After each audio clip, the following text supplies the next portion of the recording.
And we are here with someone who I have interviewed before. I have interviewed before, but not on my podcast. And I'm Yeah, yeah. really excited to be here. Hi, Kenneth Kellogg. I'm gonna say your full name. Hello. Like my mama. No, I like Mama. I'm gonna say I don't know. Maybe she was pleasant with Kenneth Kellogg. I'm sure she was like Kenneth Kellogg. But anyway, how are Yeah, yeah. you? How are I'm you? absolutely amazing. I'm doing well. Thanks for asking. Absolutely. And those of you who are just listening, you have to join our Patreon because Kenneth and I are matching today. We did not coordinate the golden hues that are coming across the screen. The screen. So Yeah, it's really good. It's just good to see you in the flesh. I see you a lot on social media. But I've never met you in person, but this is great that we get to connect. I know So our chance. We missed our chance. We'll get it again. yes. I'll be back to Chicago again. Yeah, we're gonna talk about that because Yeah. that was yeah. The whole world has seen you in this particular piece and show, and I have not, and we'll talk about that and what that show is. But because I think from the outside, it looks like it's been a really pivotal part of your Absolutely. career. Yeah. Absolutely. So before we dig in, I'm going to be asking some questions, but I want to read something to you first. So I want you just to sit back and relax and read it, Okay. and you just listen. I do this with every guest, so you're special, but not that special. You get Okay. picked on I just like accept this. that. I can accept that. All right, here we go. Praised for his commanding stage presence and rich resonant bass, Washington, D.C. native opera singer Kenneth Kellogg began formal training at the Duke Ellington School of the Performing and Visual Arts as a vocal and visual arts student. His opera repertoire is plentiful, that it is, and this is condensed, guys. This is condensed, but it's plentiful and diverse. Janine Tesori and Tazwell Thompson's opera Blue was written for him. It was named the best new opera of 2020 by the Music Critics Association of North America. Never afraid to step outside of the box of traditional repertoire, Mr. Kellogg has been involved with several new operas, and he's a frequent collaborator with small companies, pushing the boundaries of the art of opera while lending his voice to several voiceover projects. Kenneth has managed a I'm going to emphasize this, very active performing schedule between the US and Europe. He has worked with many leaders in the field at houses, including, and you guys, by no means, I condensed this list way down, but including San Francisco Opera, LA Opera, Washington National Opera, Seattle Opera, Atlanta Opera, Washington Concert Opera, Canadian Opera Company, just to name a few. There are many more than that. Um, Finally, Kenneth trained at the Academy of Vocal Arts, Wolf Trap Opera, and holds degrees from the University of Michigan and Ohio University. He is a frequent guest lecturer for organizations about music, and he is an advocate for artist rights and uses his certification from Cornell University to consult with performing arts organizations on their diversity, equity, and inclusion initiatives. Oh my goodness. Okay. That's a lot. And I I forgot I can do some of this that you, well, that's stuff. what I was gonna ask you. Did you remember? How No, did it did you remember this stuff? no. Yes. Yes, because it's my life. But it's one of those things you just do and you don't question. You rarely see a list of all the things that you do, but when it's put in front of you, you can either feel bad or say, okay, I did a good job, or I'm doing Yeah. a good job. Yeah. So which one do you feel? I'm on a good track. There's a lot more I want to do and need to do, but I feel like I'm on a good path. That's awesome. That's awesome. And you were doing this at a point in your life where you were after 40, correct? I am You're after absolutely. 40.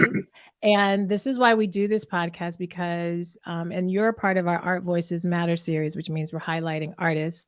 Because I think in our world of entertainment, in the world of TikTok, and in the world of all that is, there's a lot of Yeah. ageism in the arts, a lot of ageism in the sense that you have to be young and dare you continue a vibrant career as you age. It's the time to step back. But I'm challenging that. And Oh, so absolutely. yeah, so that's why I've asked you here. So, oh, good grief. So was it your intention? how was it? Has it always been your intention to be this involved in the arts? Did you envision this for yourself to this magnitude? No, I didn't. Like I started with my love for singing, my love for art. And I think my dedication to the craft, to just the performing aspect of it, has grown into all of these other things.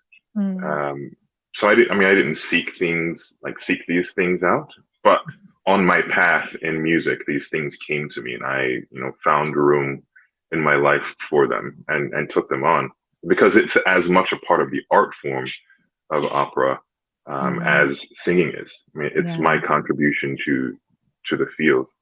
Mm, I love that.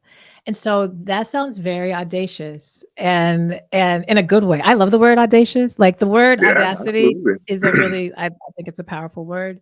And so and it can be, I think we've turned it sometimes to be negative, like the Oh, you audacity know, of you. And it's like, yeah, the it's audacity of you. yeah, absolutely. And I remember in college once when I was a young snot-nosed kid from DC, and that was one of the few low voices in the school. So I had a certain level of confidence, and I Mm, carried myself that way. And it wasn't quite confidence then. Now that I know what confidence is, there was a certain level of cockiness I carried myself with. mm, And some of my professors didn't like it. But I remember mhm, my voice teacher, Daniel Washington, he said it takes a certain level of confidence to do what we do. It takes a mm, certain level of to be able mm, to get on stage and ask people to listen to you. mhm. And that stuck with me for all these years. And it's grown in its complexities and layers, but it takes that audacity to do what we do. Mm. I love the way you just explained that. And I wonder, give being told that at a young age and you saying you still carry that and hear that. And since this show is really talking about finding your voice after 40, how has that messaging changed or has it changed now that you're at this stage of your life? Um, it's changed in that one, I didn't know myself. I didn't know myself very well at 20, 25. Like I knew a Mhm. version of myself. I knew the things I was dealing with. And I had a lot of influence from the outside. A lot of my Mm, professors telling me to do things. I had to do things for grades. I had to do things to keep scholarships. So there was a lot of trying to be everything for everybody, which kind of drove me insane because I couldn't be. Like one, I didn't know like what they wanted, so I was trying to guess, and I was trying to be, and I was trying all of these different things, and I mm, wasn't being true to myself mhm. in the sense that I didn't know who I was because like I was just all over the place. That's I was all over interesting. the place. Yeah, Like yeah. I was trying to sing in a way that I thought, the most important person in the school. Like I want to Mm, sing to please that person. I want to sing to keep my scholarship. So my motivations were totally different. mm, Whereas now, I have a sense of my identity. I have a sense of my voice. I have a sense of why I do things. mm, And that has nothing to do with anyone else's wants or desires or taste. It's purely mine, mm. with the understanding of this is what the field appreciates and this is what the field requires of me and this is what I have to offer the field. Yeah, yeah. Ooh, Kenneth, we ain't gonna answer any of the questions I gave you. So it's so funny. I have to let the audience know. I always give them questions. Oh, pay attention to these. But I let them know, Yeah, no, depending on what you say, because what you just said, I mean, there's just a lot of layers in that. And absolutely. I kind of want to pick them apart a little bit, just a little bit. And then I do want to talk a bit more of your journey in terms of caring for yourself, especially as a Black male in this Yeah, space, which I can only imagine because I am not in the opera space. While I'm in music, I'm not in that space, but I have my assumptions, imaginations, and I'm sure many people listening have that too. So I definitely want to get into that identity. of course. But or I want to get into that self-care. Um you've said so many things and now I'm like, oh my God, where do I want to go with that? Where do I want to go with that? Well, let me say this and confirm this. In just watching you from afar everything you just said in terms of command, but there's a humility in that command. And I'm just looking from afar. So I see a lot of audacity in you, like I mentioned, but I see a lot of humility in you. And so where, I guess, flipping into kind of leading and really knowing yourself, did something have to happen? We have guests, and a lot of times they'll say, well, this happened to me, and then that's what got me over here. Or I had this loss, and this is what. Was there some kind of triggering effect that finally was like, I'm going to let go of pleasing all of these things, and I'm really going to tap in to me? Yeah, I mean there was one pivotal moment where like it started to change, started me to think about things. I was in conservatory when I was a young person. Young person. Sound like an old person saying a young person. And like I was working hard. I was singing hard. I was tired. I was working to please other people, and I was preparing for I think like maybe 3 or 4 different concerts at the same time. Oh my gosh. And I was working with a coach, and he was pushing me. He was riding me, which I love to be pushed. But I got a vocal injury. Like I tore my vocal cord. I ended up tearing my vocal cord in this coaching, and it was devastating. You know, I had to cancel all of these things. I had to go to the doctors, go to the ENT to figure out what was wrong. Right. So when I got to the doctors, he told me like you have the beginnings of a vocal tear, so you have to go on steroids and be totally silent for a week. And in that week, like I didn't know who I was because I totally identified with my ability to be able to sing. And all of my worth and all of my daily actions was going to the practice room, was learning music. And to be able to not do that for a period of time, like I had to find something. And then I didn't know, like I was just crushed and depressed and devastated. But that wasn't the pivotal thing that happened. not that major thing.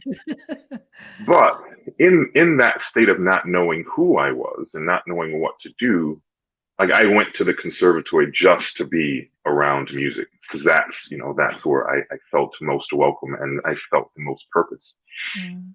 And the head of this school, he looked at me and he's like, can you sing? And I motioned like no, like I'm on vocal rest. And he asked me, he's like, well, why are you here?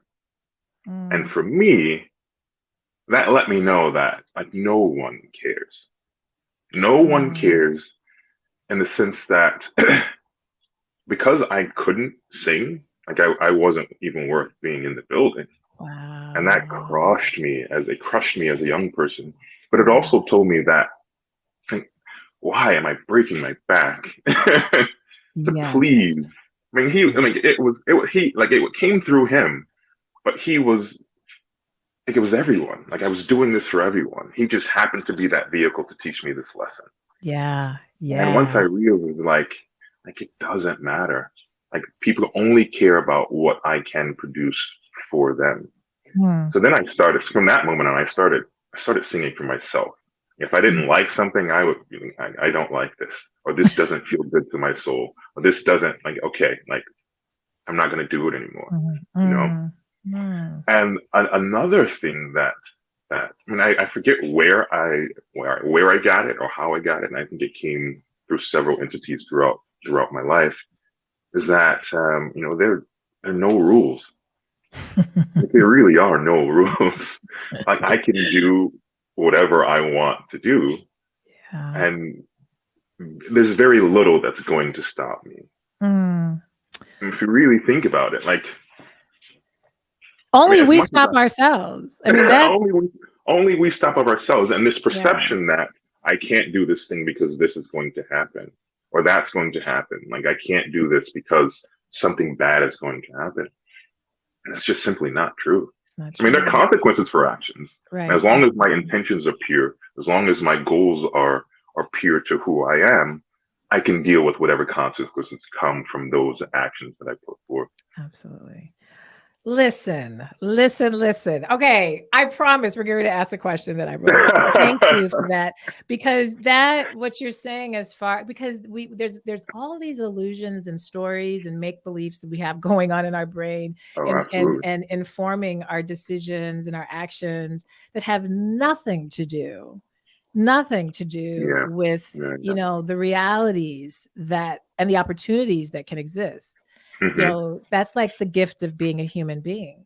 Absolutely. That's the gift is you Absolutely. get to kind of choose these different myriads of things, and the freedom is the gift.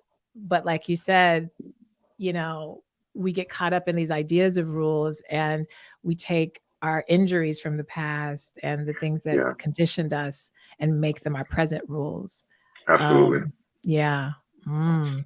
All right. Speaking of rules, then now let's get back to you being a Black male in opera. I'm just going to ask, what has that been like? I'm just going to give a general blanket. Um, um, I don't really know. I mean, I know the story that everyone wants to hear. right. Like, I That's know the what. story of it being, oh, it's so hard to I don't get opportunities because I'm Black. I don't get opportunity because of this. It's difficult to like. I mean, like I know that story. I can tell that story. No, But that's don't tell not my that story. story. That's not your story. That's not my story. Because Yeah. I mean, it's difficult. Opera is, I mean, it's an expensive art form. And there have been times where, like, I haven't had money or I haven't had family backing to take voice lessons. I haven't had, but I've found a way within things that I do have to be able to Mhm. get what I need to profess or progress in the field. Um, so yeah, I guess the biggest thing about being a Black singer is that everyone asks you what's it like to be a Black singer. Like I don't know how I don't know how else to explain Yeah. it. Okay. I'll get more specific. I'll say this Yeah. in terms of community, in terms Yeah. of feeling a sense of belonging, a sense Hmm. of connection within the opera space. Yeah. Yeah. Do you feel your identities, the intersections of them, both male Yeah. and Blackness, or not so much in that space? Um.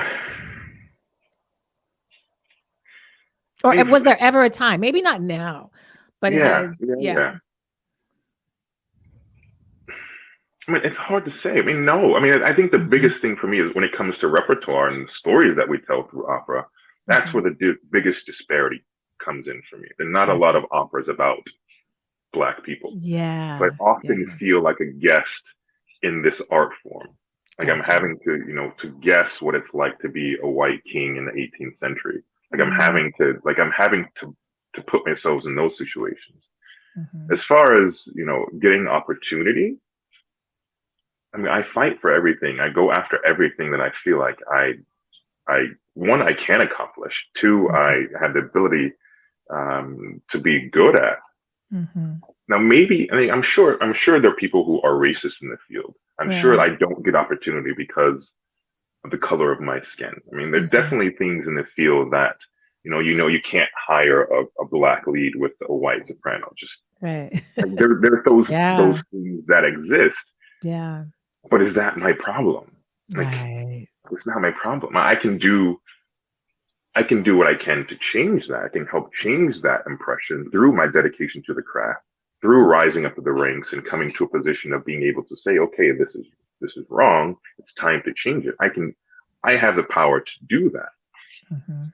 Do I have the power to totally change the industry and the history of the industry and say that, that that was wrong? Like, no, I can't. Like, I can't Right. change the past. I can only change the present. And I can only do that if I dedicate myself to the craft and if I can gain the respect of people Mm, who have that power to either change their minds through my work and through my dedication to the craft, or I become that person in power mm, so I can mhm. change what I see is wrong. And it's Right. it's difficult because we're going through a period of, there's a lot of Black singers calling for change, calling for Black stories to be told, but they haven't really dedicated themselves to the craft. Oh, come on now. This They is where don't I know the wanted stuff. you to go. I'm so glad Oh you went here. yeah. I'm glad you went here. Yeah. Because, and I asked that question not necessarily from my own personal understanding. I asked that question because Hmm. I know that that's I'm sure a common question. Yeah. And I think rightfully so. I mean, I'm not surprised, right? I get that. And I'm so glad that you are presenting a space that I don't think people quickly allow their minds to go to. Yeah. And that you exist within this space and you are having opportunity in this space. You're flourishing in this space. You're thriving in this space. Hmm. Um, and it's because of your dedication to the craft. Of course. Of course. Yeah. Yeah. I mean, you can't change something you're not a part of. Yeah. I mean, you can try, but I mean, it won't really stick. You can make noise, you can scream, but if you aren't a part of it, if you aren't on the stage doing it, then they're just going to see you as a nuisance, and they don't really care. Right. But if I've dedicated myself to the craft, and I'm up there, and I have a voice within the field to say, oh, this is wrong. This doesn't feel good to me as a black man. What can we do? Mm-hmm. I mean, it's funny. I mean, finding your voice. You Yeah. know, Ding dong. you have to find your voice where it can, where it needs to be heard, where it is heard, and it's not ignored. I mean, there are a lot of Mm-hmm. people screaming. I mean, everyone has a voice. Right. Right. Ooh, I love it. Okay, I have to. This has nothing to do, and this is so. I'm a real big student of astrology, a massive student, and I want to say Mm-hmm. you're an Aquarian, correct? I am actually. Yeah, that's what I was like. Yeah, he's an Aquarian, and so so well, and I pick on Aquarians one because my son is an Aquarian, and my Mm-hmm. son, his audacity on every level, he is. And as a child, it was challenging. And he Oh, knows that. absolutely. I I can mean, it imagine. was, oh my I gosh, can imagine. it was really challenging. And not because he was a bad kid. It was because he was an Yeah. audacious kid. He was a curious kid. He was a strong-willed kid. And he's 19 now. He's about to turn 20 Oh, next good month. luck. And right. So he's really in, his ego is like, Yeah. yes, there it's all that. But I always said, and I'm gonna tie this to you in a moment. When he was young, I was like, he's hard for me in raising, but my God, he's gonna be an amazing adult Hmm. because he doesn't allow these other norms and people and squares and boxes to dictate, his energy. So I'm hearing your Yeah. story and I'm like, he's an Aquarian. He's an Aquarian. He's an Aquarian. Oh, that's hilarious. Yes, I am. I am an Yeah. Aquarian I love in it. every So sense of the word. yeah, but no, Aquarians are what make to me, because of their love for humanity as well as Oh their yeah. audacious nature, they're what really drive new norms and allow us to and create room and space for us to go in places that we otherwise maybe not consider. So Yeah. I mean, that's a I big part of how I try to go about things. Like I say this and people misunderstand, but I try to live without expectation. I mm, try to open, I try to live an open life, accepting that everything has its own purpose and everything is going about its way, trying to fulfill its purpose. You know, mm, that purpose may coincide with mine, it may help mine, it may be entangled with mine, or it may not. But mm.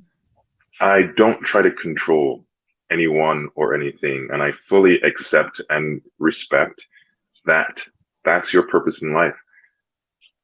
Yeah, no, and that's that what that gives you, and that further gives you freedom because you're Oh, not trying absolutely. to control others. Yeah. Oh, yes. I am Yeah. not. It's interesting. Like I'm not a micromanager, but I can be a micromanager. Well, this will okay. So this is a good segue because I wanted to make sure that I bring up your family life in this space, Yeah, because absolutely. again, I'm sitting on the outside. I've Hmm. never met your wife and children. I don't know nothing about, You but could, you could, you will.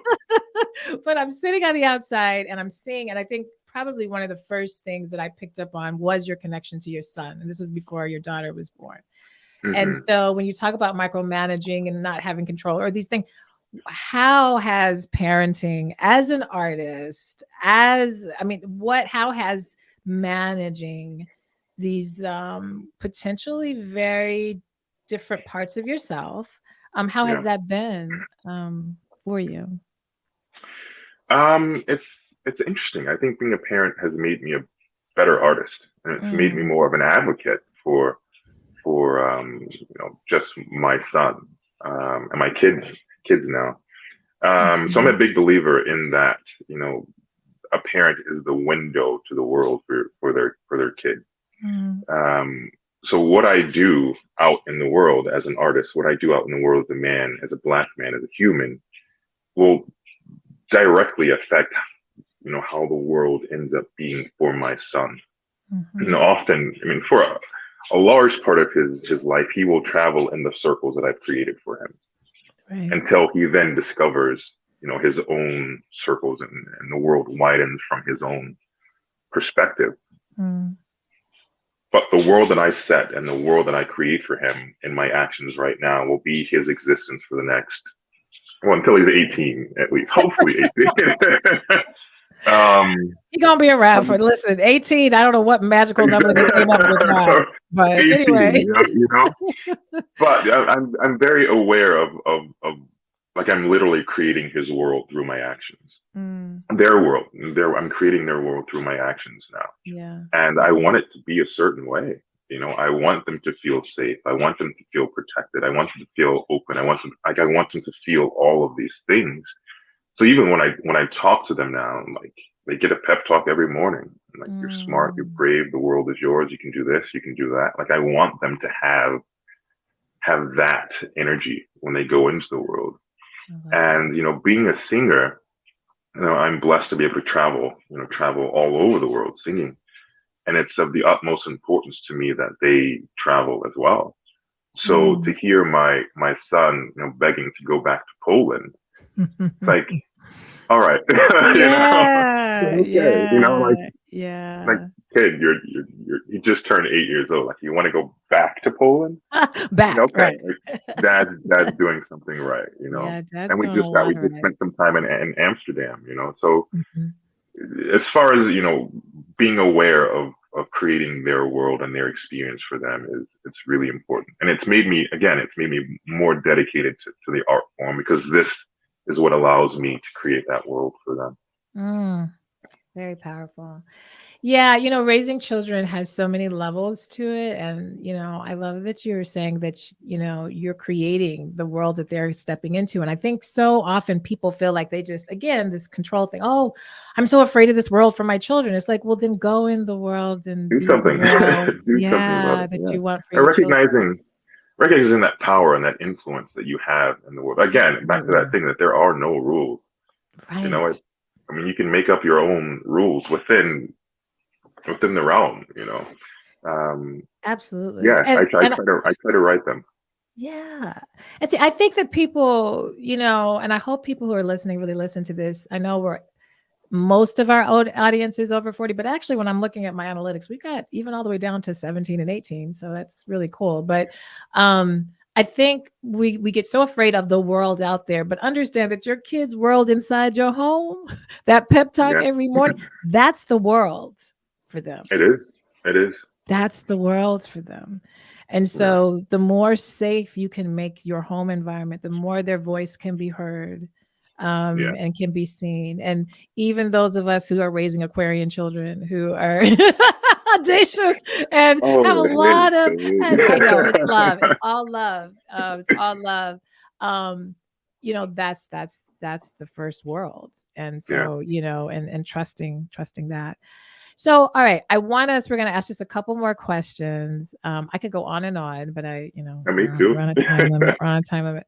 So self-care, how in the world are you, given, because that's a lot of bandwidth, honestly, to be able to wake up every morning and give your children pep talks and to be able to train and be dedicated to the craft. And then, I know, you're married, so being able to partner with someone and then just, what are the things that you do that give, just for you, that give you the space to do that?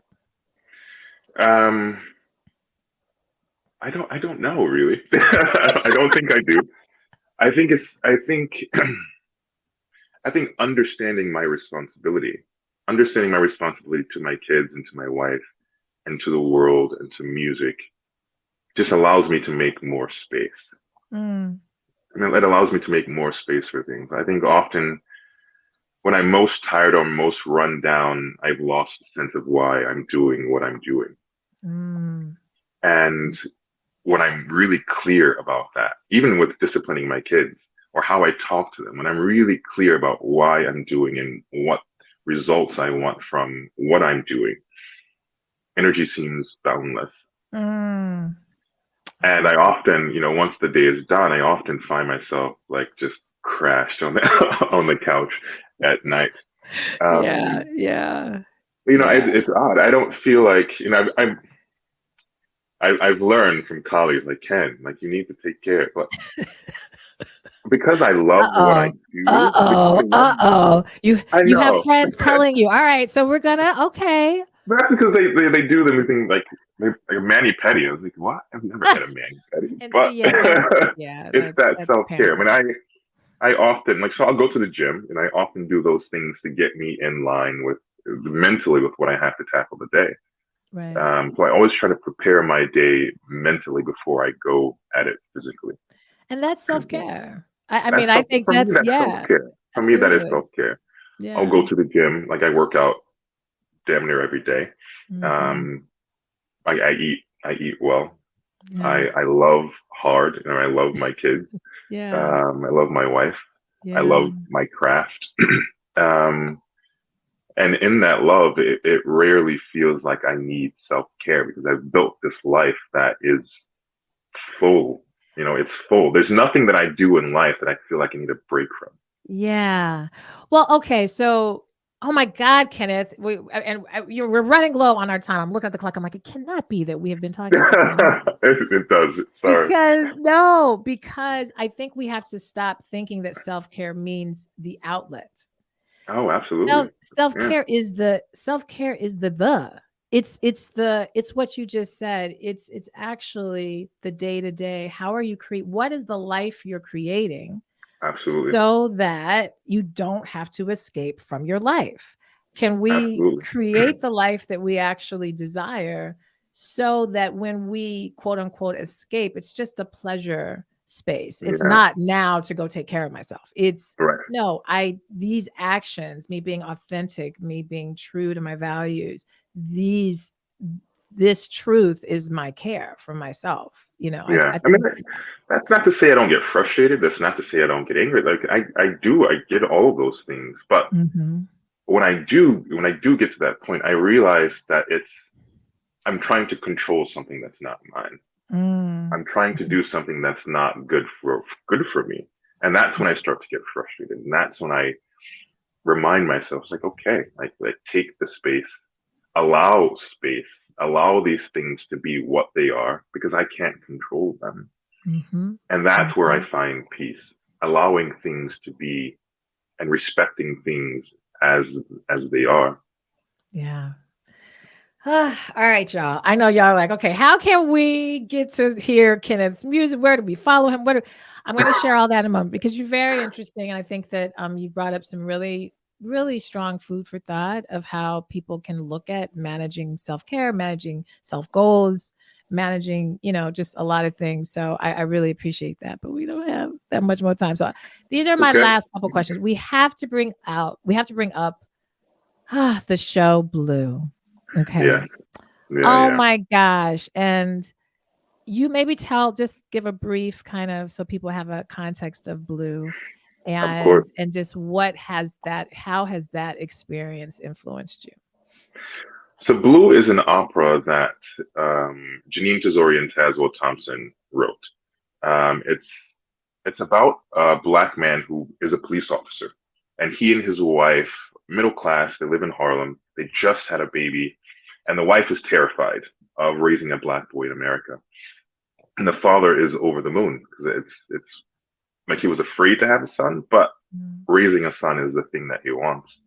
But the son grows up to be an activist. It very much mm, takes place during this time where we have Black Lives Matter and police violence, and the son is killed. Like he's killed by mm, a police officer. So the father is thrown into these two worlds of my dedication to being a police officer and my dedication to my family, my community as a black man.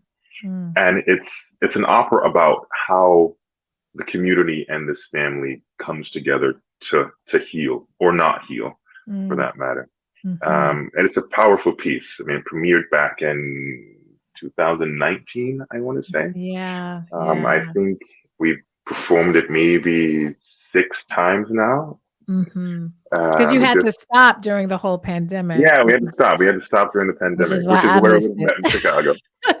Um, Right, so right. it's a powerful opera, and it's one that I talked about being a guest in the field, being a black man, having to pretend to be a king in the 18th century. Blue is the first opera that I it was about our community. It was about Yeah. me as a black man, and that I felt like I could really lend my full self to an opera. So Mm, it's a powerful piece. It's a beautiful piece. mhm. I'm pretty sure it'll be done quite often. Ah, well, and that's what I was gonna ask you as we wrap up, when will it be, performed again? Yeah. Where? So the next Yeah. scheduled production, there's two productions. The one is in London at the English National Opera, Mhm. and the other one is in Washington D.C. with Washington National Opera. I think Okay. that'll be next year, what, February, March will Okay. be those dates. Yeah. Alright. In Chicago, you don't that's not on Yeah, I yet. don't know. Yeah. But yeah, there is another opera. There's another opera coming to Chicago that you should see called Il Factotum, which is by a colleague of mine. Okay. It's amazing. Check it out. Check Alright, it out. yeah. Well, see, you're Yeah. not in it though, so I'm like, "Okay, no, that's Yeah, good. I'm That's not in it. But good." one of those things, it's a black opera by a black man Yeah. and a DJ actually, a DJ Yeah. and a classical singer. We Oh, talk about, wow. Oh, supporting the wow. arts. Well, Yeah. we have to support. If we want to see that change, that's one of the things we have to do is support the art form. Absolutely. No, I was kidding. I I, will of I will course, support both. I But will see and you. and Washington, so I used to live in DC. I went to Howard and then I lived in DC for a long time. So I'm Oh, I didn't know you always went to Howard. Yeah, yeah. yeah, yeah. So and it's funny, you going to Duke Ellington. I mean, I just know so many people who went to school there and yeah, so DC is like second home for me. So I'm like, okay, February, March, You can I can come I down. can That's a I can trip. come down. I You can can come come down. down to see it because my girlfriend who lives in Amsterdam, even she was like, "Oh my God, the lead of this." She posted on Facebook. This was Oh, amazing. Blue. that's I'm like, "Oh my amazing. God, Danny, you saw this and I still haven't. And you're all the way in Amsterdam." She lives there. She's American, but she lives there in That's amazing. Amsterdam now. Amsterdam was So amazing. Like the way they yeah, responded to Blue was like I was unsure because it's an American story and the right. subject matter is very American, but they were on their feet every night after curtain went up. It was pretty amazing. The love of performance and the arts, in the Netherlands and just I think abroad is such a different level. Yeah, And until yeah, you yeah, experience as an artist I know when I've performed abroad, it's just a different energy. It's a different level of yeah, appreciation. yeah. So all right, this is my last question, and Okay. then for this round, we'll have to bring you back, and then we'll have you, share any of your social media or website or ways that people can just keep up with Oh, your I career. still don't know them, but okay. Oh my gosh. Okay. Well, we're gonna try our best, but you get a question first. Um, Okay. so you're a musician. I know this is hard for artists. Okay, this question is always hard. I did prep you. This is one of the ones that was on the prep I questions. did not Is read it. Okay. oh gal, he's like, oh, I didn't do an assignment. Okay, what is a theme song for you? What is a song that just whenever you hear it, you feel motivated, you feel good, you feel powerful, you play it a lot. It could be something that's just recently, or it could be something that's your whole life. It's just Yeah, so always. there are two. There are two Okay. that get me in the mood. So there's Umi Says by Most Def Yeah, Most is and really good. Yeah. I'm the Man by Aloe Black. Ah, yeah, yeah, Those yeah. two are ones that get me going. Those are good artists to get you. Awesome. Those are good. That's going on our playlist. So that's why, Perfect. we're making a playlist and I'm hoping we're building up the playlist. So we're hoping we'll get it out in 2023. So by the time people hear this, it'll be 2023. So hopefully it'll be out. But this has been so lovely. I knew that it would. I knew that it would. It's always a pleasure talking to you and hearing about your journey. And today was even more, I got more of the onion layers peeled back. So Yeah, it's yeah. been really, really good. So I want you to tell the people, okay, you have to know at least your website. how can I they? do know that. So it's just www.kennethkellogg.com. There we That go. I do know. Insta and Facebook and Twitter I've deleted now. Yeah, I don't. I'm horrible. Like I'm active, but I'm horrible. I think I want to say, I mean, we're going to put this in the show notes. I do my research. So I want to say it's just Kenneth Kellogg, isn't it? Or maybe it's K Something like Kellogg. Kenneth I don't know. Kellogg, something like that. Yeah, I think it's something like like that. Kenneth Kellogg. All right, don't listen to us. It'll be in the show notes. It'll be correct. It'll be correct in the show notes. So just don't Perfect. pay attention to what we're saying. But again, this has been lovely. We are going to do a bit of a bonus in just a moment. But for those who are listening on the podcast platforms, this wraps this up. If you want to hear the bonus where I'm going to ask Kenneth to give just a little bit more good stuff. If you're really enjoying this, then hop over to patreon.com/finding your voice. And that's how you will be able to see more bonus content. So thank you again. I appreciate you My tremendously. pleasure. Absolutely. Yeah. So we will be back next week. All righty. Bonus. This is only like, let me see how much time I got, like 5-10 minutes. So for that young person who is, or no, I'm going to flip that. No, we're not going to say the young person. That's for another audience. For that person who is maybe 40 plus, who used to be in the space of singing, and especially maybe in the space of even opera, because I know some people who are in this space and have stopped. They've stopped for life reasons, family obligations, whatever, and they miss it. They are fearful of getting back in it, but recognize that its absence is really unhealthy for them. What advice or what tips would you give that person to get themselves back in music? I would say reconnect with those people you used to make music with. I mean, I think the biggest thing that pulls us away is life. And we disengage from other musicians, we disengage from the art form, and the lack of exposure to. I mean, it's a muscle. You know, being an artist is a muscle. The lack of exposure to it, I mean, it can atrophy. So you want to find that circle. You want to find that circle of people who are creative, who are doing things, and jump back in. You know, again, it's hard. There are no rules. You know, you can be any age and make music. There are people who are your age, you know, making music on whatever level, you know. Yeah, I think that's a key part. Lead with that love, you know, lead with that love for the art form, and you'll find your way. I think that part of what you said on every level, sometimes I think music, like, it just gets way too much cornered in boxes, and we think of it only in one lens. We didn't even get a chance to really talk. And maybe I have another question, so maybe this will pop up. But you as a visual artist, which during the pandemic, really, I was just like blown away with what you were doing, because obviously you weren't being able to tour and travel. But no, I think those are all really good, and community. For sure. Absolutely. Yeah. And not doing things in isolation.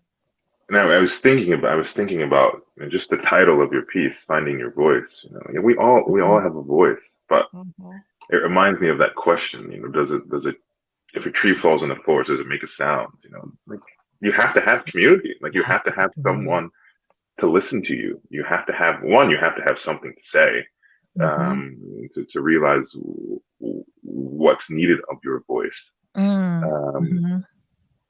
But yeah, I mean, you have to do it. That's why we have it. That's why I said absolutely. these gifts we have as humans, that we just, unfortunately society dummies us down, and we just don't take the time to understand the true miracle of all the things, that we're capable of doing. So we minimize it. So yeah. Minimizing, I'm done. You cannot minimize. I think we're all unique in our own ways, and we all have the freedom and the right and the ability to use our voice in whatever capacity we deem fit. Absolutely. Now, whether people listen to it, that's another thing. But and that doesn't have anything to do with you. Yeah, it has nothing to do with you.